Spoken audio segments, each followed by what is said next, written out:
एक हमारे coach Islamabad United PSL के साथ जो कनेक्टेड है, आईपीएल में भी उन्होंने काम किया है, तो उन्होंने भी उनकी एक मैं वीडियो देख रहा था जिस की बात कर, बिल्कुल उन्होंने बोला है कि उन्होंने तो सीधा ही कह दिया, क्योंकि आजकल पाकिस्तान को सारे सीधा सीधा ही कह रहे हैं जो कह रहे हैं, तो उन्होंने बोला है कि पाकिस्तान टीम में जो स्टार्ट पैडर्स है ना, उनकी जगह नहीं होनी चाहिए। अब उन्होंने नाम नहीं लिया, लेकिन ले लेना, उन्होंने नाम नहीं लिया, लेकिन ये सबको समझ आ रही है, आपको भी आ रही है, मुझे भी आ रही है कि वो किन प्लेयर्स की बात कर रहे हैं।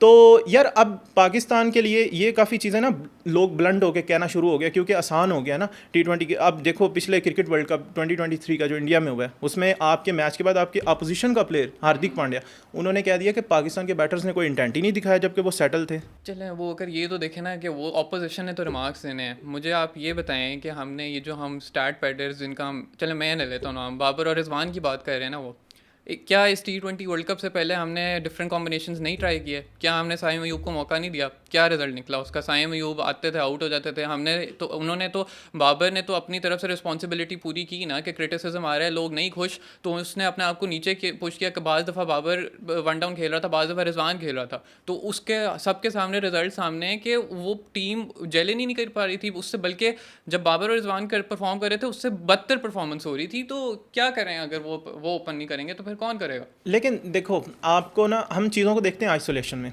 आप आइसोलेशन में चीज़ों को इस तरह से नहीं देख सकते आजकल की क्रिकेट में। आपको लोग कहते हैं ना पाकिस्तान को इंडिया से सीखने की ज़रूरत है, इवन मैंने भी शायद लास्ट शो में ये बोला था कि पाकिस्तान को इंडिया से, रोहित शर्मा से सीखने की ज़रूरत है। भाई पाकिस्तान को पाकिस्तान से सीखने की ज़रूरत है।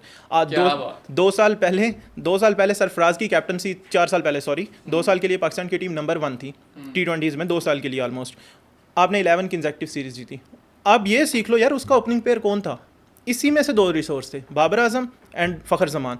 उनके स्टैट्स देखो, फ़खर जमान से भी ज़्यादा बाबर का स्ट्राइक रेट था, would you believe in power play, और 60 की एवरेज थी। 60 की एवरेज के साथ 135 का स्ट्राइक रेट था, और अभी वही बाबर जिस उसकी एवरेज भी 40 से नीचे आ गई, उनका स्ट्राइक रेट 114 है। वो तो देखें, आई थिंक सिर्फ ओपनिंग पार्टनर चेंज होने से मुझे नहीं लगता उनकी परफॉर्मेंस गिरी है। मुझे लगता है कैप्टनसी, कुछ प्लेयर होते हैं कैप्टनसी लेते हैं, उनकी परफॉर्मेंस पहले से और बेहतर हो जाती है। कुछ प्लेयर होते हैं कि वो कैप्टनसी अगर आ जाए तो उनका जो परफॉर्मेंस है ना वो थोड़ी डिप डाउन कर जाती है। तो लेकिन जब आपका पेयर चल रहा था रिजवान, और मेरा बात करने का मकसद ये था, वो तो मुझे भी याद है, वो पेयर टूटा ही इसलिए था क्योंकि फ़खर बीच में इंजर हुए थे, रिजवान आए, फिर उसके बाद क्योंकि उनकी बहुत ही उम्दा परफॉर्मेंस चल रही थी उस वक्त। ये तो स्टैट्स अब ये देखें, तो फिर 3 साल के स्टैट्स हैं, उनकी परफॉर्मेंस शुरू में नहीं बुरी थी। वो तो हम सब उस वक्त 2021 में बहुत इन सब के गुल गा रहे थे कि भाई बहुत अच्छे आ गए हैं। 2021 में हम सेमीफाइनल गए, तब भी कोई इनको क्रिटिसाइज़ नहीं कर रहा था। 2022 में फाइनल में गए, तब भी इतना क्रिटिसिज्म इस पेयर पे नहीं था।